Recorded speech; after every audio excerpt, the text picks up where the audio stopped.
ایک بادشاہ کی عادت تھی کہ وہ بھیس بدل کر لوگوں کی خبر گیری کیا کرتا تھا۔ ایک دن وہ اپنے وزیر کے ساتھ شہر کے ایک کنارے پر پہنچا تو دیکھا ایک آدمی گرا پڑا ہے۔ قریب جا کر اسے ہاتھ لگایا، اسے ہلایا تو پتہ چلا کہ یہ شخص مر گیا ہے۔ افسوس کی بات تو یہ تھی کہ لوگ اس کے پاس سے تو گزر رہے تھے لیکن اس کی لاش کو اٹھانا کوئی بھی گوارا نہیں کر رہا تھا۔ بادشاہ نے لوگوں کو آواز دی، رات کا وقت تھا، لوگ بادشاہ کو پہچان نہ سکے۔ بادشاہ نے آواز دی، لوگو اس کو کیوں نہیں اٹھاتے، یہ تو بیچارہ مر چکا ہے، یہ بیچارہ مرا پڑا ہے، یہ جانتے ہوئے بھی تم اسے ہاتھ لگانا گوارا نہیں کر رہے۔ لوگوں نے کہا یہ بڑا ہی گنہگار شخص تھا، بدکار تھا، سیاکار تھا، خطاکار تھا، اسی لیے ہم اسے نہیں اٹھا رہے۔ خیر بادشاہ اور وزیر نے یہ لاش اٹھائی، اس کے گھر لے گئے۔ بیوی نے جیسے ہی خامد کی لاش دیکھی تو خون کے آنسو رونے لگ گئی، رو کر کہنے لگی ہائے میں گواہی دیتی ہوں کہ میرا خامد اللہ کا ولی تھا، اللہ کا محبوب تھا۔ بادشاہ اور اس کا وزیر بھی ساتھ میں کھڑا اس کا رونا سن رہا تھا۔ بادشاہ کو اس بات پر بڑا ہی تعجب ہوا کہ یہ تو زانی شخص تھا، اللہ کا ولی کیسے بن گیا؟ لوگ اس کی گناہوں کی گواہی دے رہے تھے جبکہ اس کی بیوی کہتی ہے میرا شوہر اللہ کا ولی تھا، اللہ کا ولی کیسے بن گیا؟ بادشاہ نے کہا مائی ایک بات تو بتا، لوگ تو تیرے اس مرے ہوئے خامد کو برا بھلا کہہ رہے تھے اور تم کہہ رہی ہو کہ میرا خامد اللہ کا ولی تھا، یہ کیسے؟ بیوی نے کہا مجھے بھی لوگوں سے بس یہی توقع تھی بھائیو، دراصل حقیقت یہ ہے کہ میرا خامد روز شراب خانے جا کر شراب خریدتا اور گھر لا کر گڑھے میں بہا دیتا اور ساتھ میں کہتا چلو کچھ تو گناہوں کا بوجھ مسلمانوں سے ہلکا ہوا۔ پیتا نہیں تھا،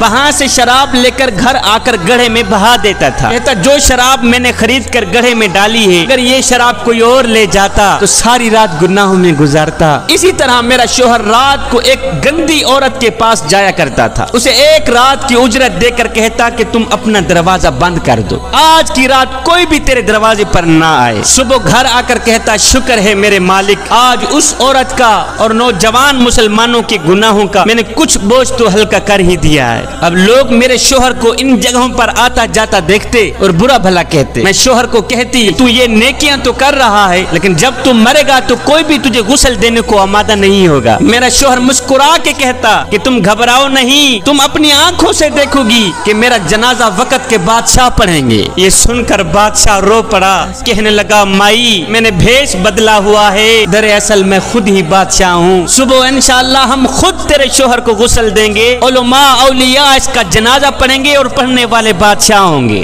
نیک نے نیک سمجھا، بد نے بد جانا مجھے، جس کا جیسا ظرف تھا اتنا ہی پہچانا مجھے۔